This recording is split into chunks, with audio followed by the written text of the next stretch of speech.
안녕하세요. 사도행전 12장 시작합니다. 바나바와 사울이 수리아 안디옥에서 이방인 사역을 잘하고 교회가 부흥하고 있을 때에 그 당시에는 헤롯 아그리파 1세가 로마의 갈리굴라 황제에게 유대 왕으로 임명받아 와서 자신의 정치적 입지를 더 견고하게 하기 위해 유대 종교 지도자들이 싫어하는 교회를 박해하려고 사도 요한의 형제인 사도 야고보를 칼로 죽였답니다. 그런데 유대인들이 이 일을 기뻐하는 것을 보고 이번에는 베드로도 죽이려고 잡았는데요. 마침 무교절 기간이라 살인하기에는 적절하지 않아서 일단 옥에 가두고 군인 4명씩 사교대로 지키게 합니다. 그리고 6월절 무교절 절기가 다 끝나면 끌어내어 백성들 보는 앞에서 죽이려고 하는 것입니다. 그래서 베드로는 옥에 갇혔고 예루살렘 교회는 베드로를 위해 하나님께 간절히 기도했습니다. 이제 드디어 무교절 기간이 끝나고 내일이면 데려다 죽이려고 헤롯이 생각하고 있었는데 그 전날 밤에 베드로는 두 군인들 틈에서 양쪽으로 쇠사슬에 묶인 채로 누워 자고 있었습니다. 그리고 나머지 파수꾼 2명은 문 밖에서 감옥을 지키고 있었습니다. 그때 호련히 주의 사자가 나타나 옥문을 열고 쇠사슬도 풀고 베드로를 깨웁니다. 베드로가 얼마나 깊이 잠들었는지 베드로 옆구리를 쳐서 깨울 정도였답니다. 천사는 베드로에게 띠를 띠고 신을 신고 겉옷을 입고 따라오라고 하였고 베드로는 비몽사몽인 채로 이게 꿈인가 생시인가 하며 천사를 따라갔습니다. 베드로가 천사를 따라가는 동안도 파수꾼들은 아무런 자각도 하지 못했고 시내로 통하는 쇠문이 저절로 열리고 시내 한 거리를 지나 나와서 천사는 베드로를 두고 사라졌습니다.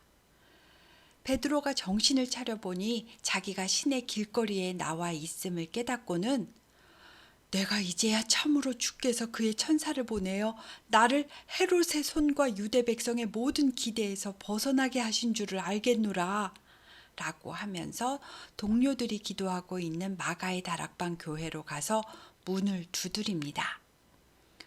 누군가 밤중에 문을 두드리니까 로데라고 하는 여자아이가 나가서 누구세요? 라고 했는데 나다, 베드로다 하니까 로데가 기뻐서 문을 미처 열기도 전에 집 안으로 뛰어 들어가서 지금 문 밖에 베드로가 왔어요 라고 알립니다.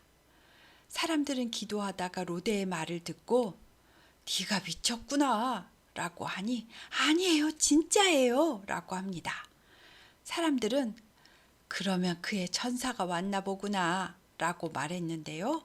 실제로 누군가가 계속 문을 두드립니다. 그래서 대문을 열어보니까 진짜 베드로가 서 있었고 모두들 깜짝 놀랐습니다. 베드로는 사람들에게 조용히 하라고 손짓하고는 자기가 어떻게 감옥에서 나왔는지 설명해주고 예수님의 동생 야고보와 다른 형제들에게 주께서 인도하여 베드로가 무사하다라는 말을 대신 전해주라 하고는 헤롯의 추적을 피해 다른 곳으로 갔습니다.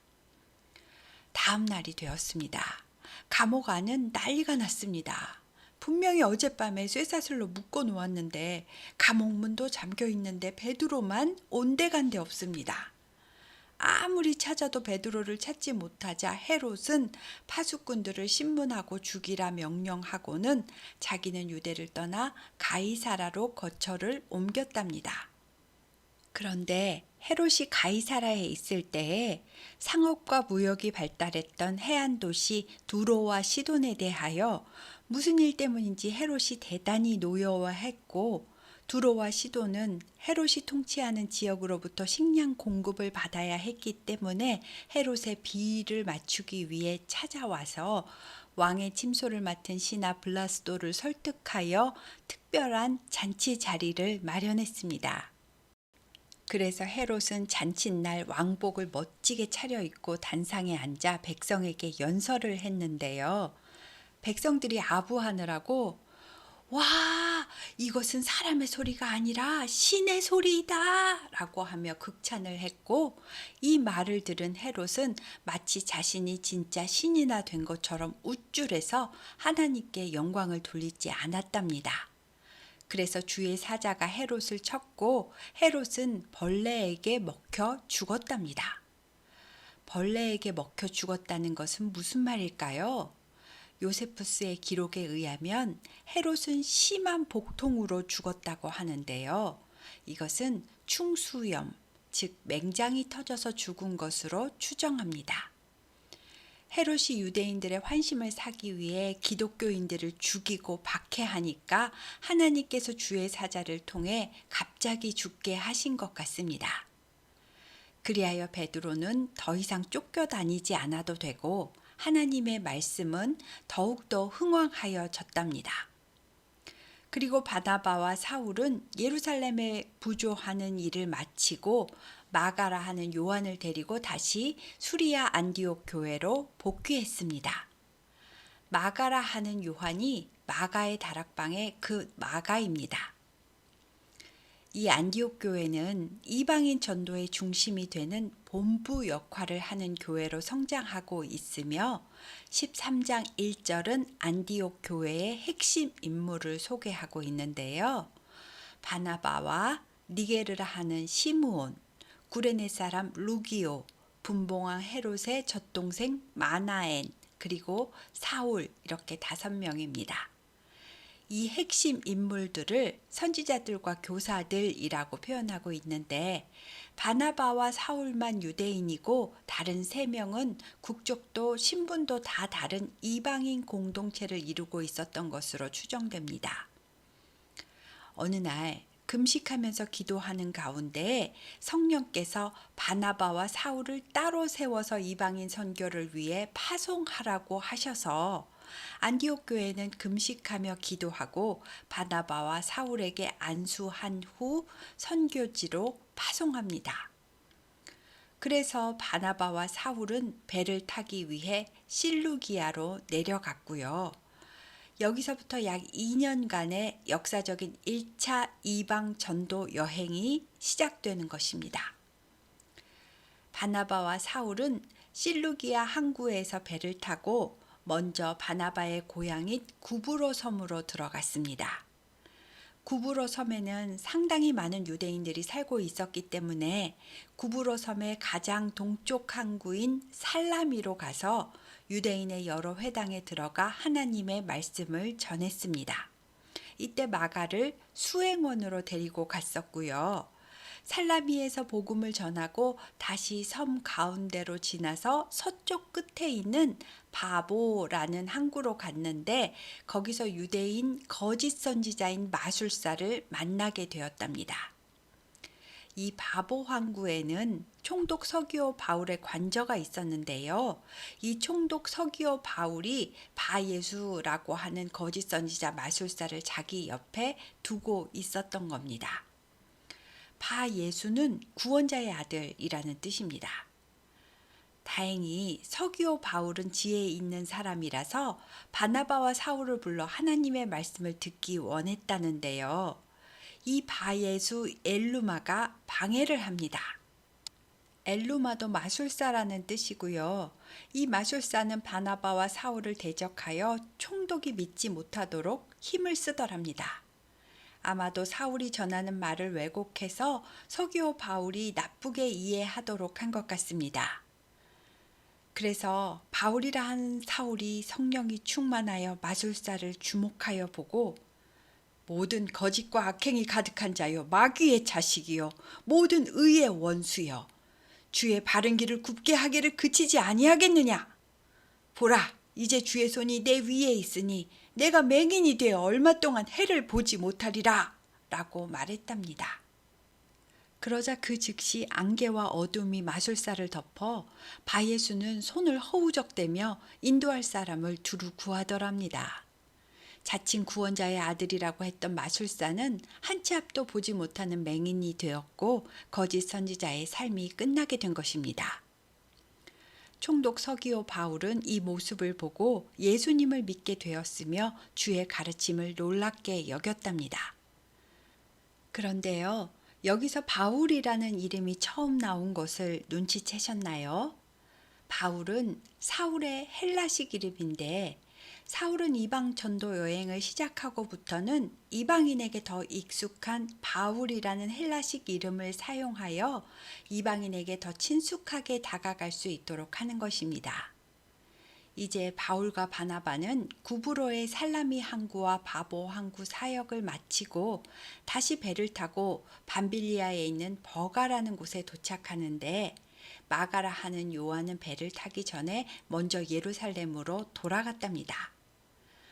버가에서 비시디아 안디옥을 가려면 험한 타우루스 산맥을 넘어야 했기 때문에 아직 어린 청년이었던 요한, 즉 마가는 앞으로의 선교 여행이 엄두가 나질 않아서 미리 포기한 것 같습니다.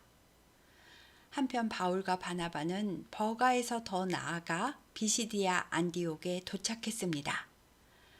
안디옥이라는 도시 이름은 시리아의 셀유쿠스 왕이 자기 아버지 안티오쿠스의 이름을 따서 세웠기 때문에 여러 지역에 있고요. 안디옥이라는 이름 앞에 그 지역의 지명을 붙여서 구분합니다. 그래서 이방인 교회 본부는 수리아 지역의 안디옥이고, 1차 전도 여행 때 간 이곳은 비시디아 지역의 안디옥이라서 비시디아 안디옥이라고 부릅니다. 안식일이 되자 바울과 바나바는 유대인의 회당으로 들어가서 앉았습니다. 회당에서 율법과 선지자의 글을 읽은 후에 회당장들이 형제들 중에 만일 백성에게 할 말이 있으신 분은 말씀하십시오 라고 시간을 주었습니다. 그래서 바울이 일어나 손짓을 하면서 이스라엘 사람들과 및 하나님을 경외하는 사람들이여 들으십시오. 이스라엘 백성의 우리 하나님께서 우리 조상들을 택하시고 애굽 땅에서 인도하사 광야에서 40년 동안을 연단하셨습니다. 그리고 가나안 땅을 우리에게 기업으로 주시기까지 약 450년이라는 시간이 흘렀습니다. 그리고 그 후 이스라엘 백성을 위해 선지자 사무엘 때까지 사사를 보내주셨고, 우리 조상들이 왕을 구함으로 그때부터 사울 왕으로 시작하여 다윗의 후손이 왕위를 이어갔습니다. 그리고 하나님이 약속하신 대로 다윗의 후손에서 구주가 나셨으니 그의 이름은 예수입니다. 이 예수는 선지자들의 예언대로 기록된 말씀을 다 응하며 나무에 달리셨고, 하나님께서 그를 살리사 사흘 만에 무덤에서 살아나 갈릴리로부터 예루살렘에 함께 올라간 사람들에게 여러 날을 보이셨습니다. 시편 말씀에 주의 거룩한 자로 썩음을 당하지 않게 하리라 하신 말씀처럼 하나님께서 살리신 이 예수는 썩음을 당하지 않았던 것입니다. 그러므로 형제들이여, 예수로 힘입어 죄사함을 얻는 이것을 나는 당신들에게 힘써 전합니다. 형제들이여, 모세의 율법으로는 의롭다 하심을 얻지 못하는 모든 일에도 예수를 힘입으면 그를 믿는 자마다 의롭다 하심을 얻게 됩니다. 그런즉 여러분은 선지자들을 통하여 하신 말씀이 여러분에게 미칠까 주의하십시오. 일러스되 보라, 너희 믿지 않는 자들아, 너희는 놀라고 멸망하라. 때가 되면 내가 한 일을 행할 것이니 그것은 사람이 너희에게 일러줄지라도 도무지 믿지 못할 일이니라 라고 말했습니다. 하면서 예수를 힘입으면 구원이 있다 라고 유대인들에게 전했습니다.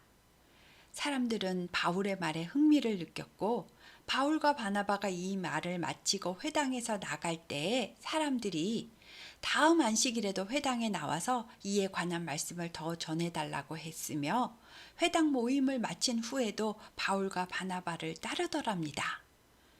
말씀이 들어가는 이 사람들에게 바울과 바나바는 항상 하나님의 은혜 가운데 있으라고 권면했고요. 시간이 흘러 또 그 다음 안식일이 되었습니다. 그런데 때를 기다리기라도 한 듯이 비시디아 안디옥에 거의 온 시민이 다 하나님의 말씀을 듣기 위해 모여왔답니다. 이 말은 유대인들뿐만 아니라 많은 이방인들도 다 모여왔다는 뜻입니다. 유대인들은 이 무리를 보고 바울과 바나바를 시기하면서 바울이 말한 것을 반박하고 비방했습니다. 바울과 바나바는 하나님의 말씀을 마땅히 먼저 유대인에게 전할 것이지만 당신들이 그것을 버리고 영생을 얻기에 합당하지 않은 자로 자처했기 때문에 우리가 이방인에게로 향하여 복음을 전합니다. 주께서 우리에게 명하시기를 내가 너를 이방의 빛으로 삼아 너로 땅끝까지 구원하게 하리라 라고 하셨습니다. 라면서 담대하게 말했습니다. 이 말을 들은 이방인들은 기뻐하면서 하나님을 찬송했고요. 이방인 중에 영생을 주시기로 작정된 자는 다 믿더랍니다. 그리고 이 소문은 여기저기 전해져서 주의 말씀이 그 비시디아 안디옥 지방에 두루 퍼졌답니다. 하지만 그 지역에 사는 유대인들은 싫어했고요. 경건한 귀부인들과 그 시내의 유력자들을 선동하여서 바울과 바나바를 박해하고 그 지역에서 쫓아냈습니다. 그래서 바울과 바나바는 그들을 향하여 발에 티끌을 떨어버리고 이고니온으로 이동하는데요. 비시디아 안디옥에서 그들의 제자가 된 사람들은 기쁨과 성령이 충만했답니다. 이고니온에 도착한 바울과 바나바는 역시 먼저 유대인의 회당으로 가서 복음을 전했는데요. 그러자 이고니온에서도 유대와 헬라의 허다한 무리가 복음을 받아들였습니다.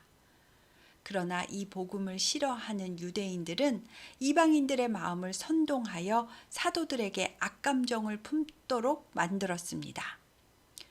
두 사도는 그래도 굴하지 않고 이고니온에 오랫동안 머물면서 주를 의지하여 담대하게 말씀을 전하고 표적과 기사를 행했습니다. 그러자 이고니온 사람들이 두 패로 나뉘어서 더러는 유대 사람들의 편을 들고 더러는 사도들의 편을 들었답니다.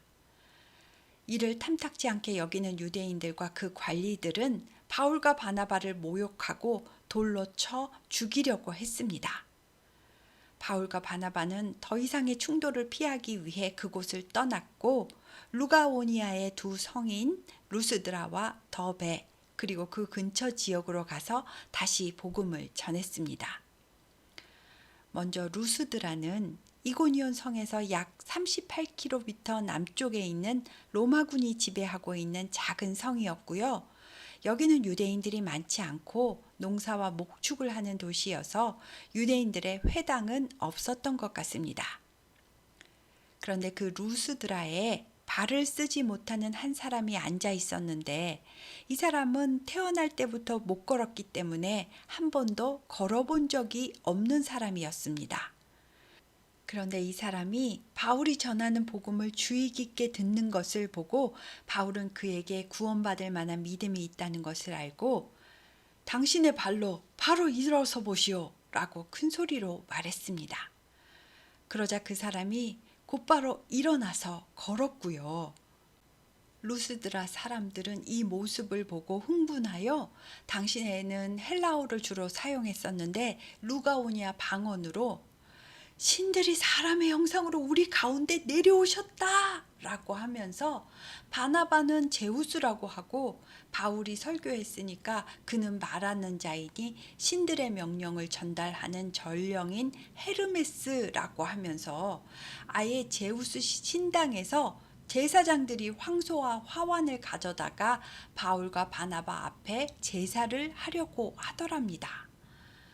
바울과 바나바는 옷을 찢고 무리 가운데 뛰어 들어가서 여러분 어찌하여 이런 일을 하십니까? 우리는 신이 아니라 사람입니다.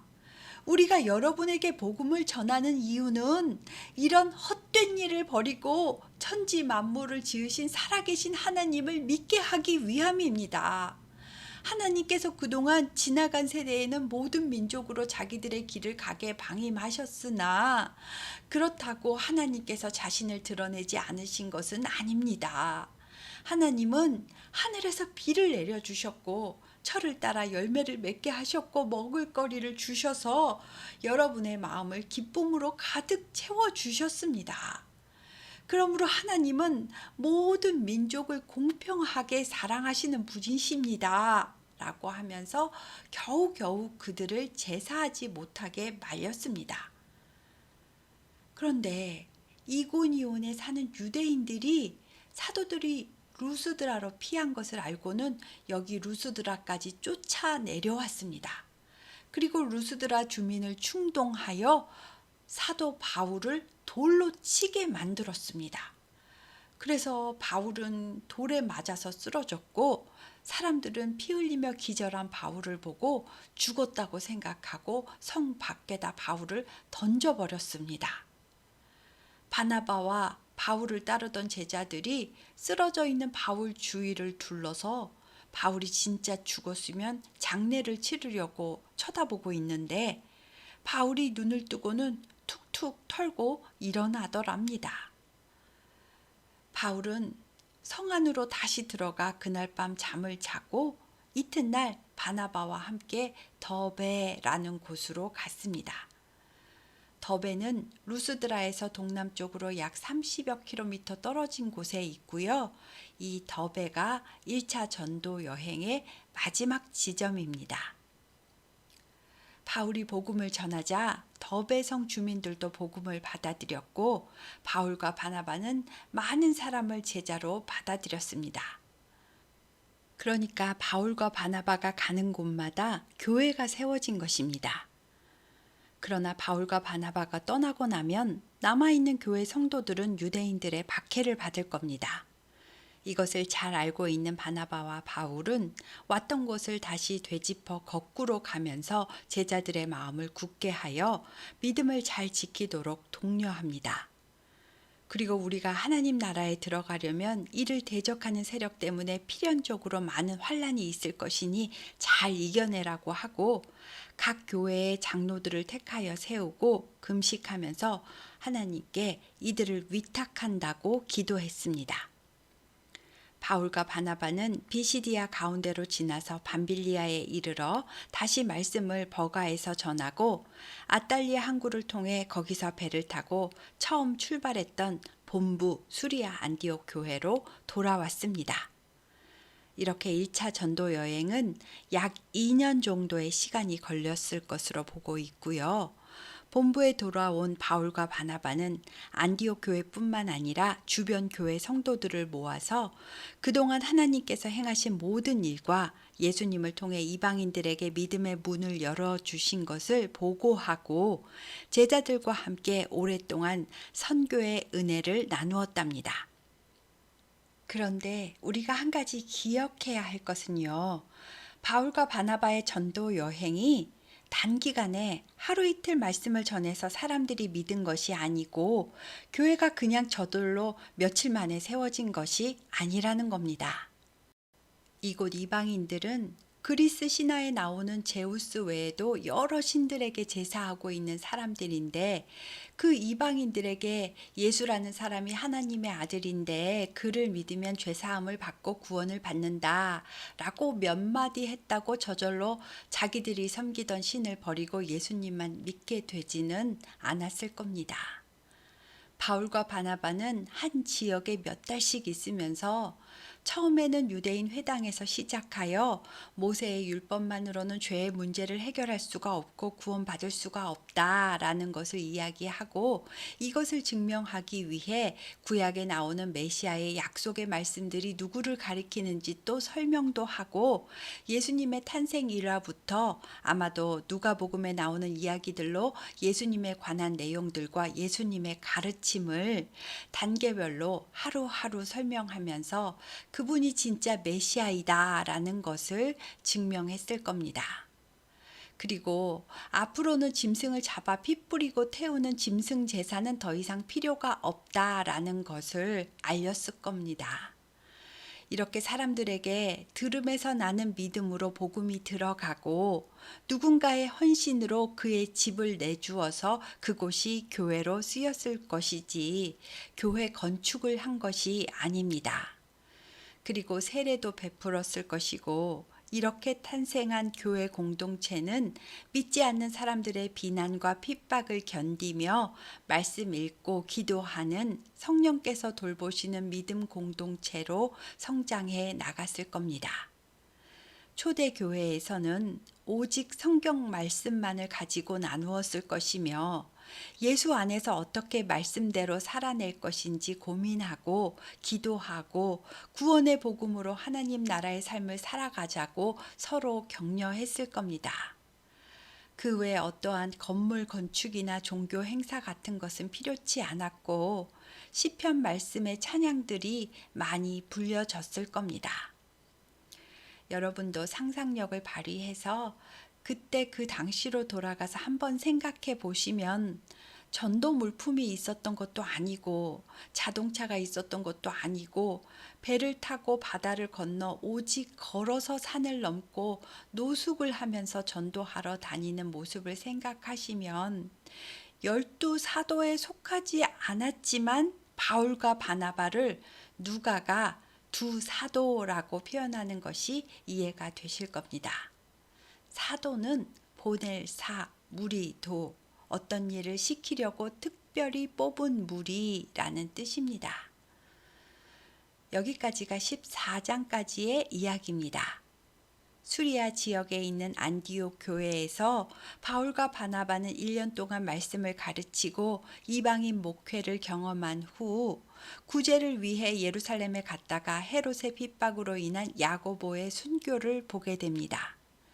그리고 다시 수리아 안디옥 교회로 복귀했다가 선교사로 파송을 받고 바울과 바나바는 실루기아 항구에서 배를 타고 바나바의 고향 구브로 섬으로 가서 바나바의 조카 마가를 데리고 전도를 다녔습니다. 구브로 섬에서의 전도를 마치고 다시 배를 타고 터키 지역으로 이동할 때에 마가는 예루살렘으로 돌아가고 바울과 바나바만 비시디아 지역 안디옥, 루스드라, 이고니온, 더베로 다니면서 복음을 전했고 교회를 세웠습니다. 그리고 반대 세력에 의해 바울은 돌에 맞아 죽을 뻔하기도 했습니다.